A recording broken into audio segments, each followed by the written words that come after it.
Yo, what's up everyone? My name is Yura and we are back in Rush Duelings once again to cover another deck out of the new box. Last one went great, maybe the best performing video on the channel for its first couple of days, so thank you so much for that. That is incredible. But there's still two other decks that we got to cover and both of them are really sick.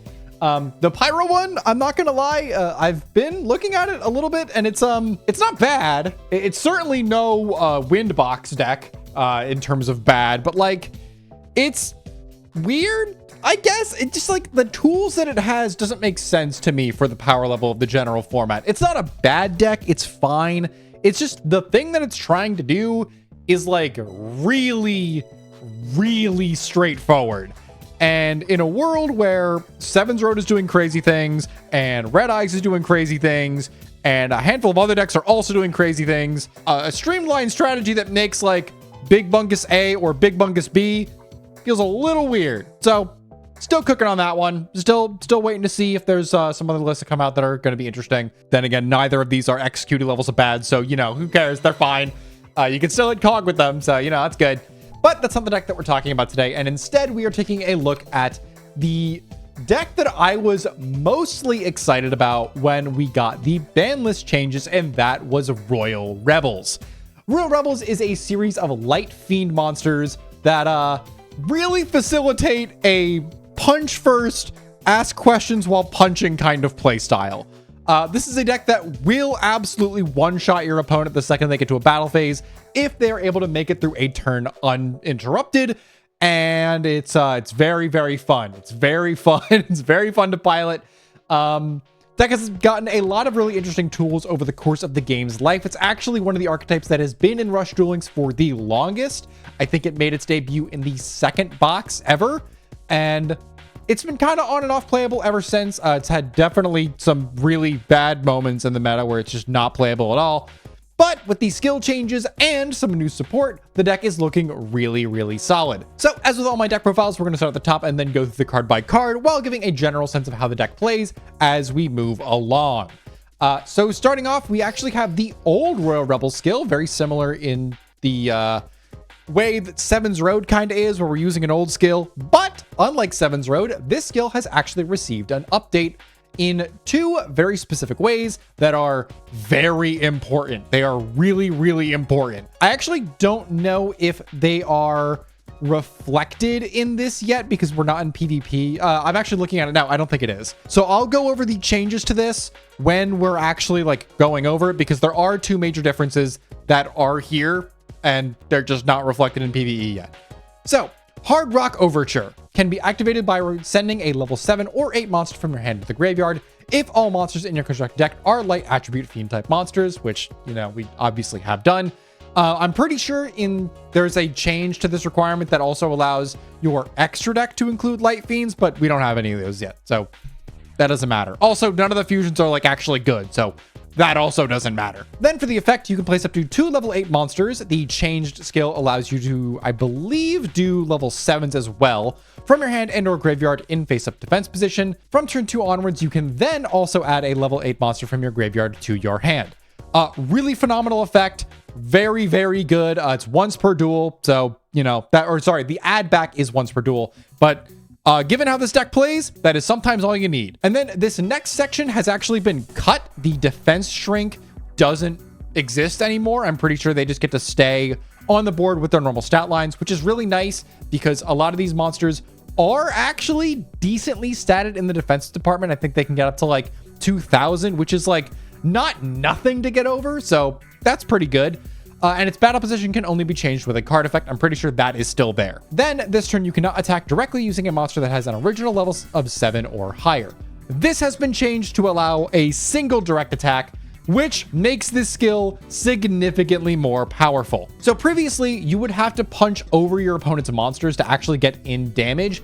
And because of the way a lot of these monsters worked, with either just removing monsters off the field in the form of heavy metal or doom metal, or like wanting you to just like generally wipe the board first and then punch, having a direct attack restriction feels really bad. And while it's still not as crazy as it could be by just letting us attack directly permanently, the one direct attack is like you actually have to think about what you're doing now, as opposed to just like not doing anything, or if the restriction was completely removed, killing your opponent into the sun extremely consistently. With that out of the way, let's actually talk about the cards in the deck and how this deck functions. So first up is the brand new card that we've gotten, a Royal Rebels Prog Rock, or Progressive if you're familiar with the OCG name. This card is phenomenal. It is a piece of the deck that we have been sorely lacking, and that is back row removal, or consistent back row removal. Previously, we were on the Fiend back row removal spell, which like bounces instead of destroying. Let me see. Yeah, Genie's Fire Breath returns a spell trap from field to hand, which is not always ideal because you can out it for a turn, but that's not enough most of the time. So instead, we have Prog Rock. Prog Rock reads as a level 8, 2500 attack light fiend. During the turn, you normal summon this card by tributing a level 5 or higher monster. You can destroy a spell trap card on your opponent's field. Then you can destroy a face down card on your opponent's field. Then this turn, you can only attack with fiend type monsters. Phenomenal card. This card functionally reads pop 2 back row or a back row and a face down set monster, which really helps to pick apart opponents' boards, which is very good. That's really good for a deck like this that otherwise kind of has trouble getting through set 3, because a lot of our ways of popping monsters are to do with face-up monsters, or we have like the ability to give ourselves piercing through Carry on the Star Knight. But we only have like one of that. You can run 2, but like on its own, it's not the best card. As for the other members of the Royal Rebels, we have Royal Rebels Hard Rock, who during the turn you normal summon this card by tributing 2 level 7 or higher fiend monsters. You can choose a level 7 or higher face-up monster on your opponent's field, inflict damage to your opponent equal to the difference between the chosen monster's attack and this card's. Then this card gains attack equal to the chosen monster's attack until the end of this turn. Hard Rock is kind of the namesake of the skill. This was the card that was added the last time this deck got support, and the Hard Rock Overture is named that way for that reason. This card is a phenomenal finisher. Actually, in prepping for this video, I played a couple of games. I played against a Gradius deck that normally this deck actually has some trouble with, because a lot of the deck has to do with like higher level monsters, or at least specifically Hard Rock has to do with higher level monsters. But you can use things like Parry on the Star Knight to increase their levels, and then Hard Rock gets absolutely massive. I think he hit like 6,700 or something during that turn, and then punched in for a gajillion damage. This card is phenomenal. It also has a really good defense stat, so you can use it off the skill initially and not feel too bad about it. That is something to make note of, though. The requirement on this, tributing 2 level 7 or higher fiend type monsters, that is the requirement on the quote-unquote stronger Royal Rebels, so Hard Rock and the one that we'll get to soon, Doom Metal, whereas the quote-unquote weaker ones, although I don't know if I would call Prog Rock weaker, needs to tribute only a single level 5 or higher, which is significantly easier to get to. You'll actually notice, I'm going to cover this now, that we have a single normal summonable monster in the entire deck in Phaser, and that's because most of your summoning that you're going to be doing is actually not through summoning at all. It's through Hard Rock Overture. You're going to be filling your field with the high level monsters from your grave or hand using the skill itself, and then you're just going to be using Phaser as a kind of extension, because otherwise we don't really have any ways of actually putting bodies on board that isn't exactly Faceless Cul-de-sac, who can just special summon himself from the hand by revealing another fiend. Kind of like an Execute card, which, you know, this is a better card than an Execute card because it's in a deck that doesn't suck balls. Anyway, my hatred for the Execute wave that we got aside, Doom Metal is the other big boss of the deck, and this card is phenomenal. Royal Rebels Doom Metal is another level 8 to 2500 attack light fiend, and for the requirement of tributing 2 level 7 or higher fiend type monsters for its normal summon, can destroy all face-up monsters your opponent controls, then inflict damage to your opponent equal to the total original levels of monsters destroyed by this effect times 100. That is a non-insignificant amount of burn damage, and it's also a board wipe. So that's, yeah, it's pretty good. That's really, really good. Notably, it only destroys face-ups, so it doesn't do anything in a set 3 pass, but that's where our piercing effects come into play, and where Prog Rock can kind of solve the deck's issues just a little bit more. The only other main Royal Rebel that we're actually playing that is a boss is Heavy Metal, who you can't really see the name of, but it's okay. This is the original boss of the archetype, and he's still solid. I really like this over Rushware a lot, actually. This is gorgeous art. But Heavy Metal is still a fine card. It is another lower tier Royal Rebel, so you only have to tribute a level 5 or higher. And its effect is you can choose a level 8 or lower monster with the lowest level on your opponent's field. This card gains attack equal to that monster's attack until the end of this turn, and then destroy that opponent's monster. This is kind of a weird effect to play around, but it can like open the gates if your opponent has like one last monster on their board that for some reason didn't get destroyed, or it's just kind of weird to out. Like maybe they put all their eggs into one basket of just like one big guy. Heavy metal can just blow it up, so long as it's a level 8 or lower. I'm kind of gassing up heavy metal a little more than I should be. The card is like fine. You mostly use it to like deal with a higher attack that can't be destroyed by monster effects by blowing up something that's smaller. So I think the main use case is like getting over a Meteor Black Dragon that is equipped with, what's it called? The Meteor Dragon's Claws, because it makes it unable to be destroyed by card effects. So in theory, heavy metal can get like really big by doing that, but like it's weird. This card does come up. It is not nearly as good as it used to be, but it's still a totally fine card. As for the rest of the deck, we're on the 4 Star Knights, 1 Carrion, who is the guy that gives our level 5 or higher fiend type monsters piercing, and then 3 Perion, who can do some level adjustment shenanigans to make summoning up the bigger boss monsters with their proper requirements a little easier, because you can just raise the level on cul-de-sac and do an 8, which helps significantly. Perion also just like boosts attack, which is like not insignificant. The 500 attack boost can come up. The final monster in our main deck is Royal Rebel's Phaser, who I've kind of already talked about a little bit, but it's mostly just extension. It doesn't really do anything on its own. It's good once you already have Graveyard set up. Specifically, Phaser is a level 1 light fiend with 100 attack that will never be attacking, and if it does, I would hope you end the game then and there, because otherwise you're going to die. But Phaser reads, if you have a face-up level 7 or higher fiend type monster on your field, look at the rest of the deck. That will be happening. You can send this face-up card to the field of the graveyard in order to special summon a level 7 or higher fiend type monster from your graveyard to your field in face-up defense position. So it's kind of like bootleg Hard Rock Overture, but in the form of a monster. It functionally just reads as a method to put an additional body on board for a Hard Rock or a Doom Metal summon, which that's pretty good. If you're familiar at all with the wave of support that Royal Rebels got out of the new box, you might be wondering where King's Greed is. And the answer to that question is that this card is bad. You might be looking at this and trade in and see a very similar card.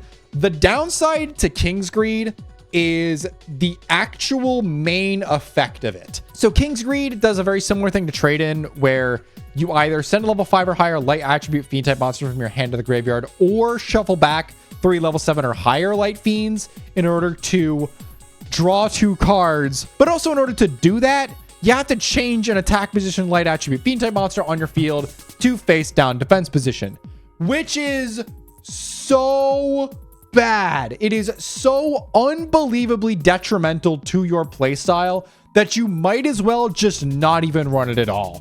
Because the way that you're putting guys onto your board is through Hard Rock Overture or Phaser, which summons them in defense. So the only guys you're going to have in attack that are that high level are the guys from your hand that you've already normal summoned. And then putting them to defense in order to draw cards means that you are just giving up your aggression for that turn, and there is actively no reason to do that. So instead, we are on the 2 copies of Trade-In, the Monarch card that is just kind of better here because we play so many level 8s. Trade-In is a very simple card. You send a level 8 monster from your hand to the graveyard in order to draw 2 cards. We have 1, 2, 3, 4, 5, 6, 7, 8, 9, 10, 11, 12, 13 targets for this, which is that's plenty. That is so many. In order to boost up this draw power, we're also on our limit 1 card of Pot of Greed, because it's the best legend card in the deck, I think, or at the least the best legend limit 1 in the deck. You could in theory be on like Negate Attack or Compulse.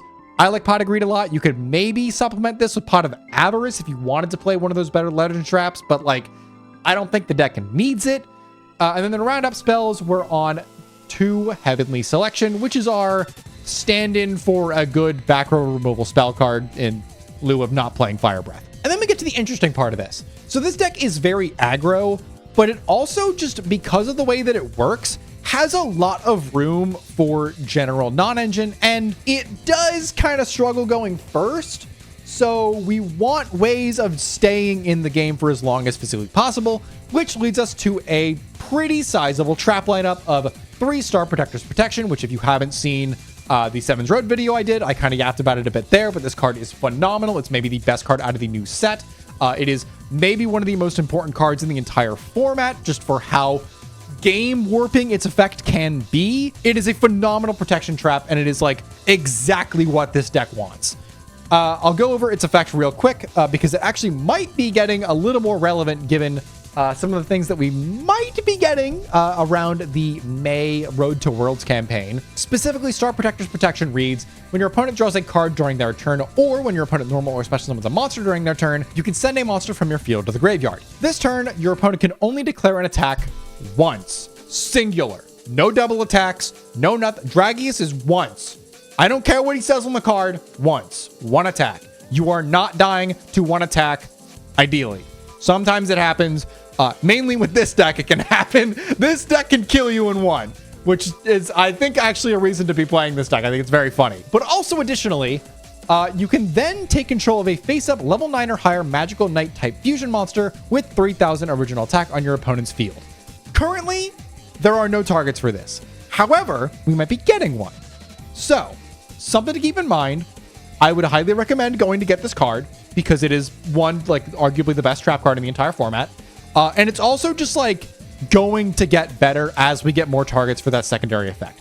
Very, very powerful card. Rest of the trap lineup is stuff you've seen before. We're on Trap Hole because I think it is the best legend trap that is not at limit 1. You could in theory be on widespread, but like I don't think that's necessary when we're already on 3 Star Protectors.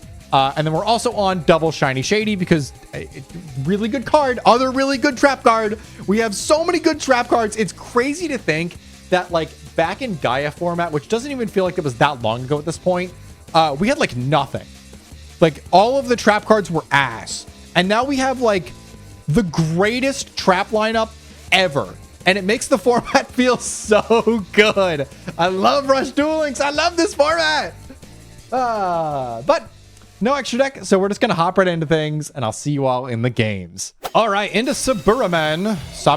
I will never learn how to pronounce this name. Archive skill, Saburamen. Could be Gradius, could be Red Eyes, could be a million different things. Could be, like, I don't know,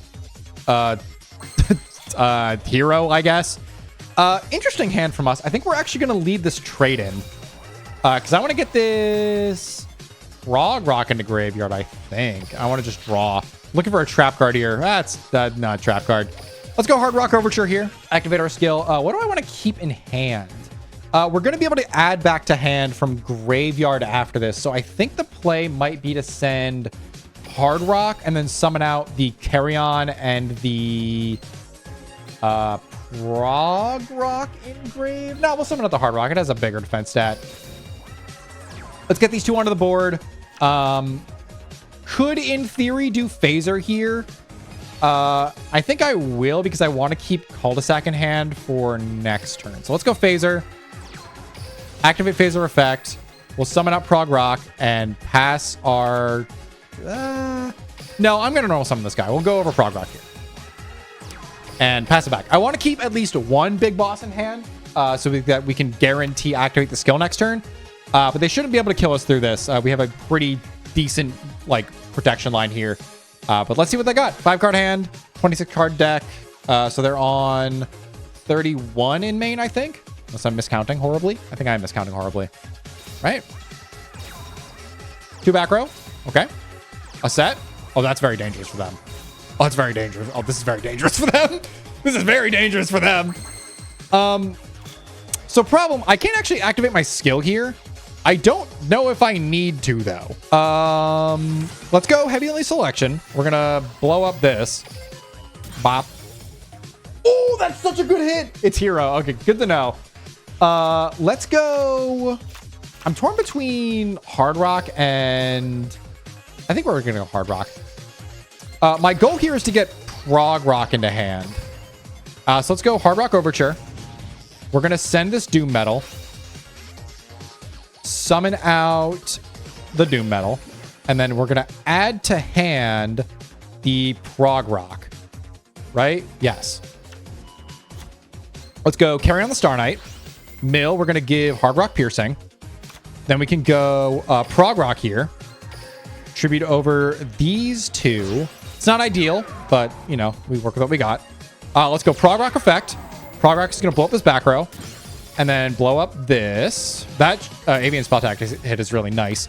I'm actually not going to use this phaser. We're just going to keep it on board. And let's get him for some piercing. So punch into the Sparkman and then punch this.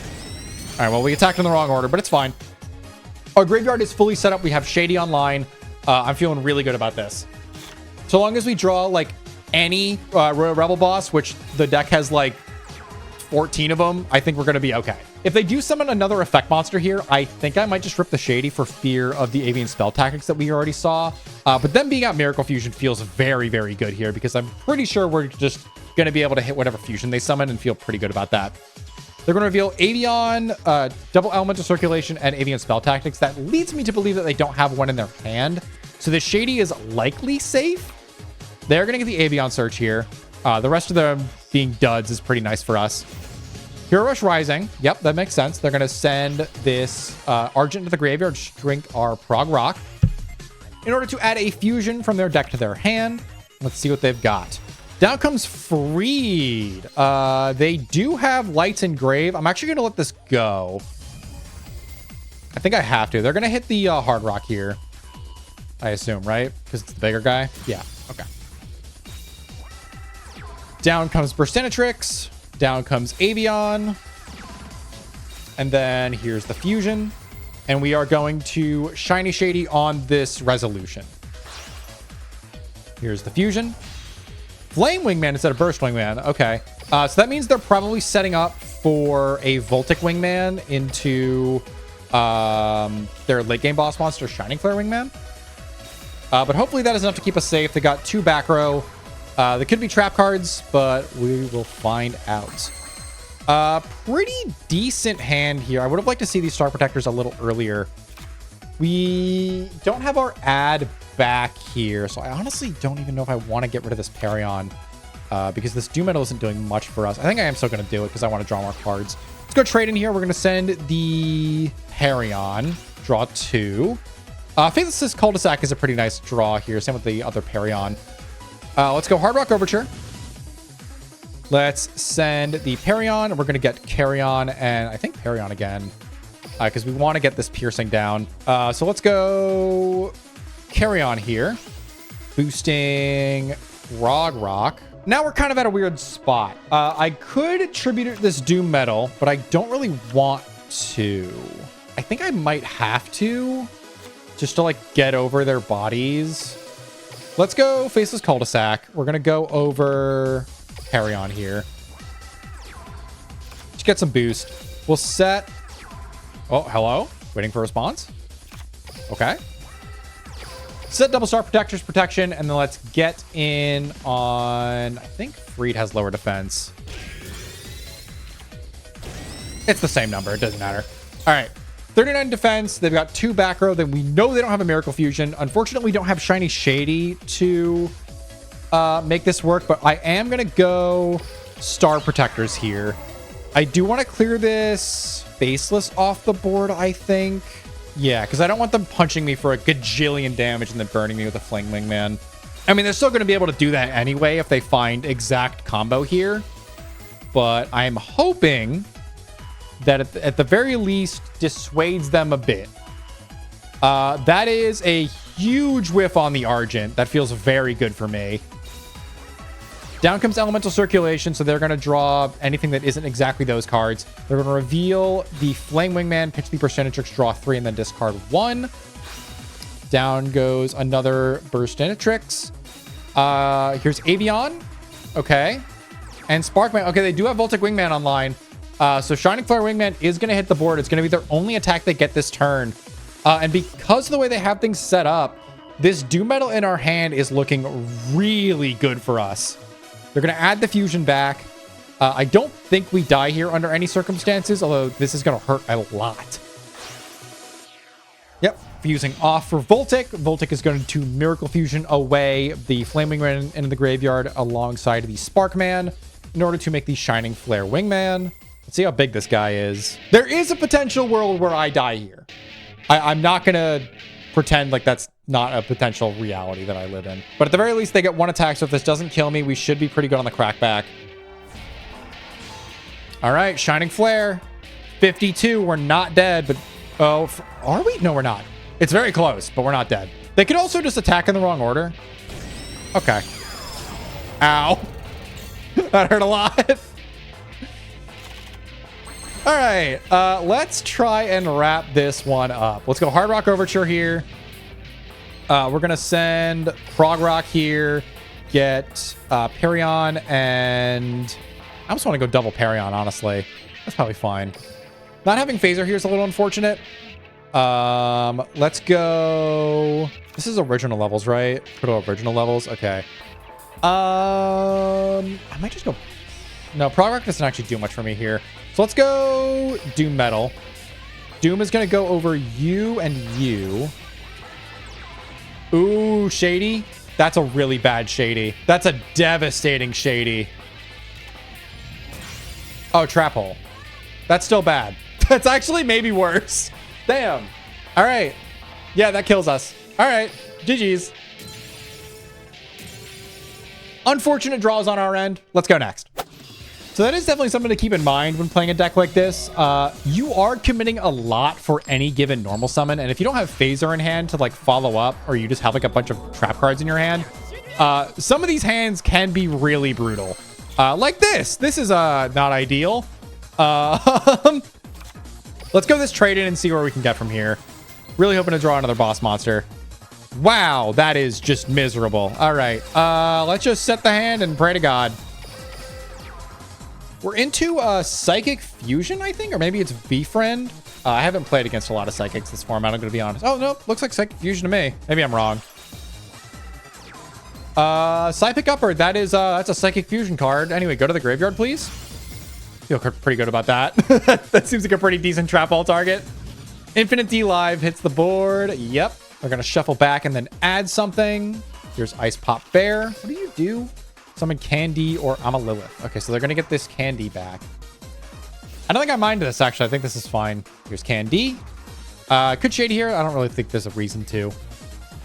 Activates Fusion. Okay. I think this is still fine. I'm really not worried about this. Hello, Candy All. What do you do? Special summon a level 6 or lower psychic type monster from the graveyard face of your field. Yeah, that's getting flipped. Let's get rid of this. I almost want to get rid of the trade-in. Put you face down. This should cut them off of any additional plays. I think we'll be okay with that.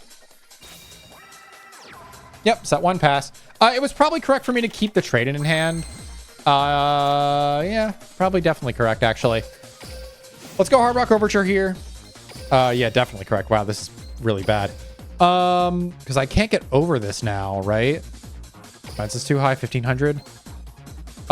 Really, really just miserable draws from us here, unfortunately.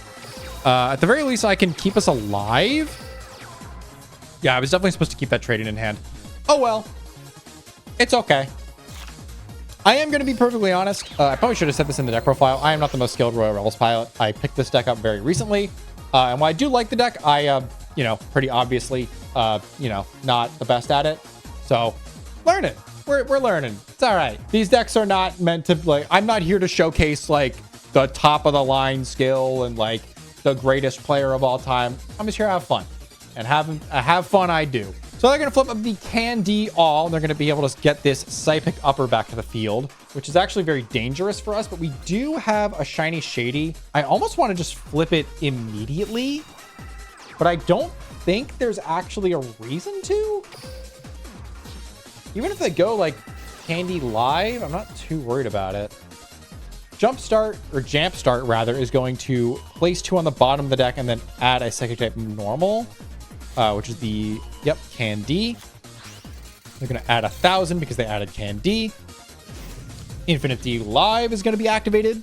They're going to shuffle a card from hand to the deck and then add probably the Psychic Upper, right? Because they already have Fusion in rotation. It's engraved. Yeah, Psychic Upper. Okay, makes sense. Polymerization is not the card I expected to see here. This is going to be the juiciest shiny Shady of all time. That said, I actually don't even know if I want to do it, because they only get 1 attack here. And I'm pretty sure they can't really do piercing. So I might just save the Shady. Star Restart. Okay. I don't think this does that much for them. They're going to get the Candy Live back, or the Candy rather, and then add Fusion. I guess it's just defensive, but like if I get to activate Doom Metal here, we're kind of chilling.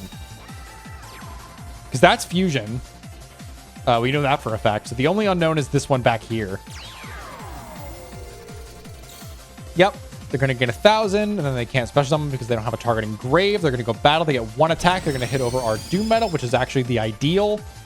Let's draw up to 5. Pretty good ones. I don't really think we need the 3 Faceless Cul-de-sacs personally, but, you know, it's fine.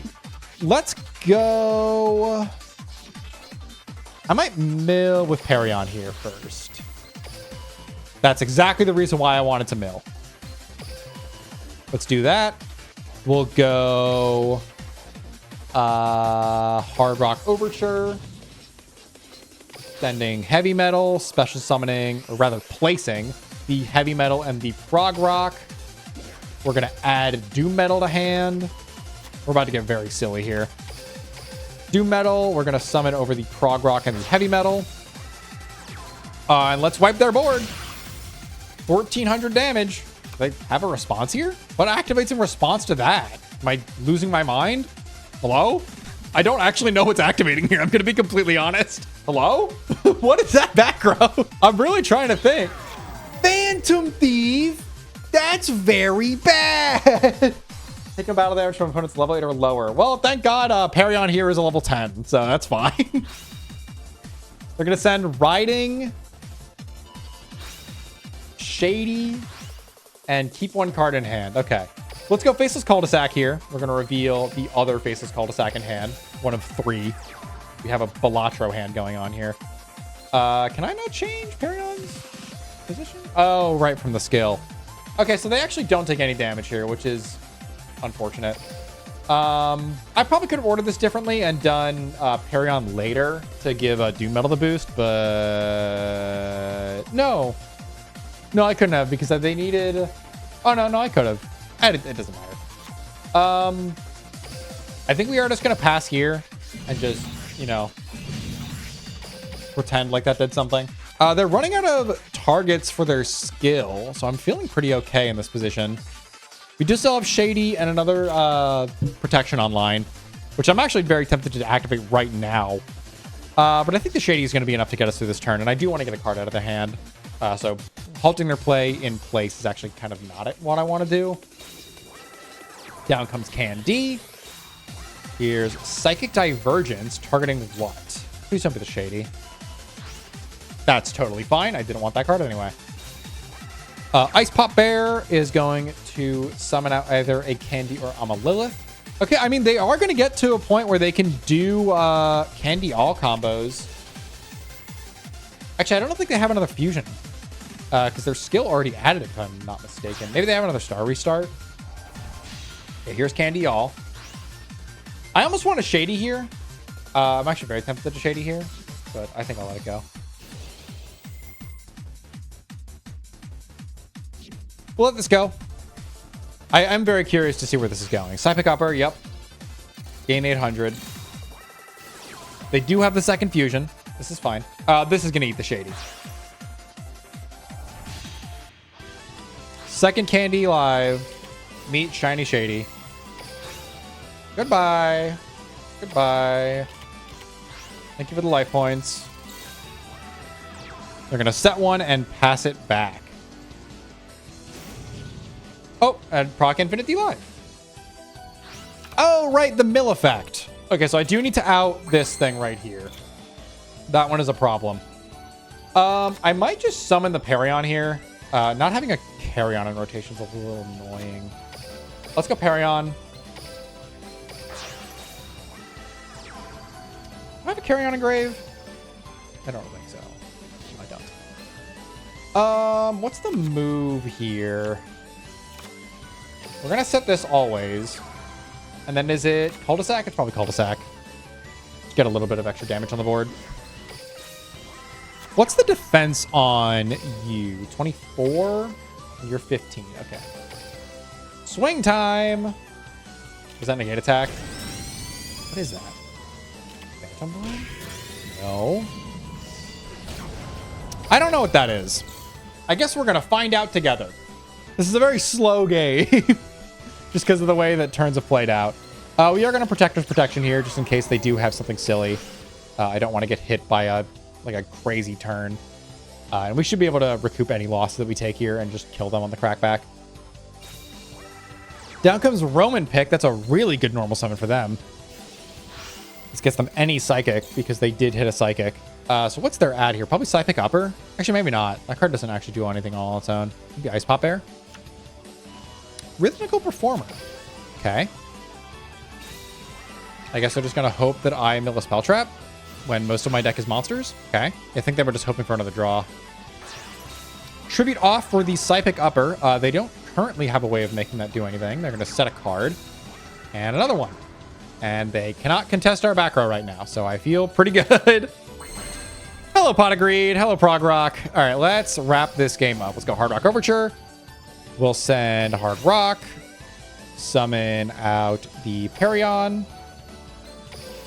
Perion boost. We'll boost up you. Because we're going to Hard Rock this. John Hard Rock is going to hit the board.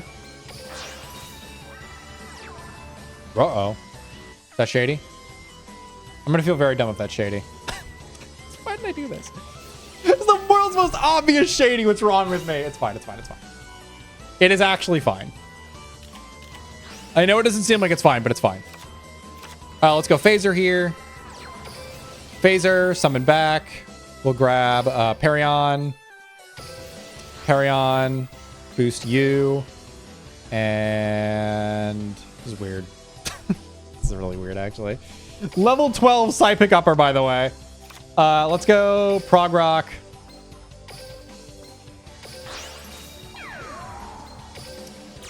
Prog Rock is going to hit this back row. And then Prog Rock is going to hit... Oh, Buffered Slime. And negate attack. I'm the greatest player of all time. We'll set the Pot of Greed because it's not really doing anything. And then punch you. Maybe I could have played this better. I don't think there's a world in which we die here, personally. But maybe I'm wrong. I think I played that maybe as bad as you physically could. This is going to be the worst deck profile on the channel. So sorry, y'all. At the end of the day, I'm having fun. This is not the best showcase of this deck. Oh god, Ice Pop Air. Surely I don't have the third fusion, right? 1, 2. Uh-oh. Very well could. Uh-oh. Infinite D Live. Each card once per duel. Oh, they haven't added fusion, have they? Uh-oh. wait a minute. Uh-oh. I don't think they kill us here, but this is getting very scary very fast. Because they can't do both effects in one turn. So even if they do shrink me down, yeah, okay. Okay. I almost threw that. I tried my absolute best to throw that. Let's hit one more. I'm kind of realizing how long this video is going. I just looked down to my recording timer and saw 44 minutes on a deck profile. Surely this is watchable, right? We're into UO with a worst hand of all time. That might fix it. Let's go Pot of Greed opener. Matarion is a very scary deck. Let's go the trade-in here because we actually just want to find more back row. Ditch the Perion, get some more into hand. This feels pretty okay. Let's go Hard Rock Overture. We're going to send the Doom Metal, summon both of these back out. And then I think... Do I do cul-de-sac here? Or do, yeah, probably cul-de-sac. I mean, what could go wrong, right? He says, waiting for something terrible to go wrong. And let's just set the rest of the hand. We'll keep the Phaser in hand for follow-up next turn. Let's pass it back. Matarion is a damn good deck, so this is a pretty solid final game to get. I just hope it doesn't go 10 gajillion turns like all the other ones have gone. I don't know why the aggro deck is getting all the grind games, personally. I don't know what's happening. All right, they're going to go Imaginary Reactor with the Monster Reincarnation sent to the graveyard, so they're going to get to shuffle back and draw 2, which is a very good play from them. Functionally just is Pot of Greed, which, you know, that matches our starting play.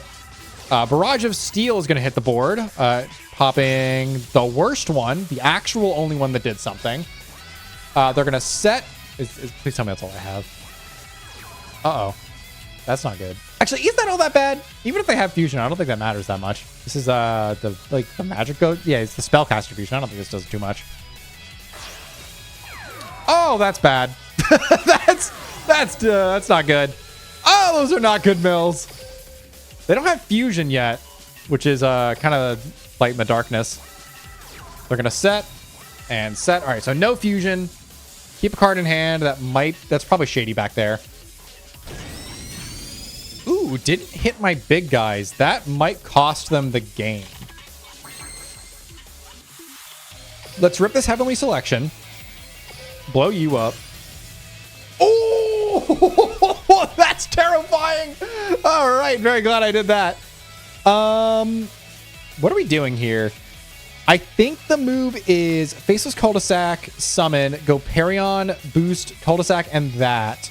And then summon Hard Rock?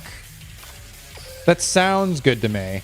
We need to get this Carrion on board at some point during this turn to give Piercing.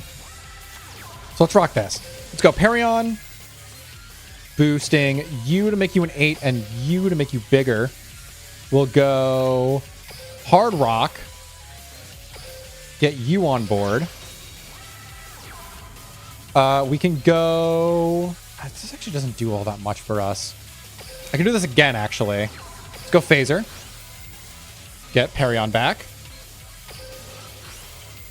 Boosting you and you. Now we can go Hard Rock. Burn for 2. Go up. Jesus, that's a huge number. All right. Feeling pretty good all of a sudden. And then we can go Carrion here. We can then go Hard Rock Overture. Sending Doom Metal. Summoning back Doom Metal. Adding Doom Metal. Yeah. And then we'll go Carry on the Star Knight. Mill. Give you Piercing. Doom Metal. This is so sick. This deck is so goddamn sick. Doom Metal Blast! And then punch in for a gajillion damage. Yeah! The deck did the thing! Oh, I'm so glad we got one. All right, let's hop back to the deck profile. All right, we're back with the deck, and I've got a couple of thoughts. So first up, this deck is really good.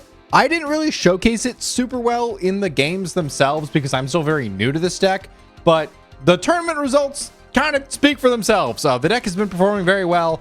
I think this version of the deck, especially with like not 3 copies of Trade-In, is probably not correct. I do think more copies of Trade-In is probably the thing to do.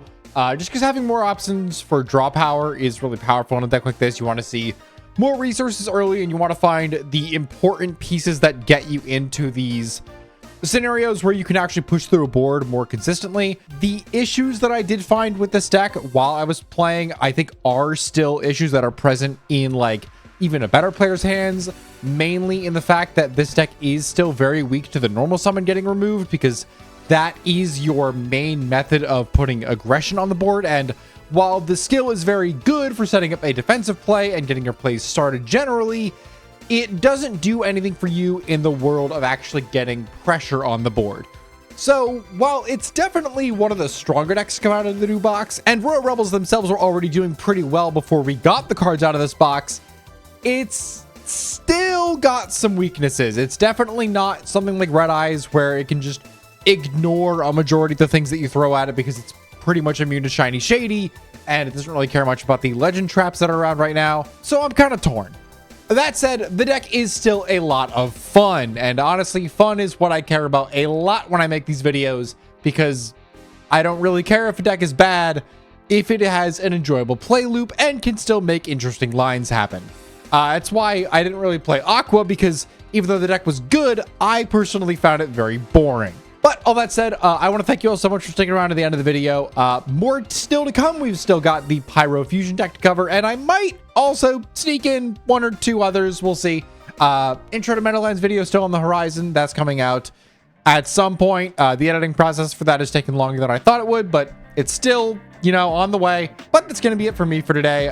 If you want to see more of my stuff, toss this up to the channel, or you can toss me a follow over on Twitch where I stream a bunch of variety. With all that covered, I'm going to hop out and I'll see you all in the next video. Bye-bye.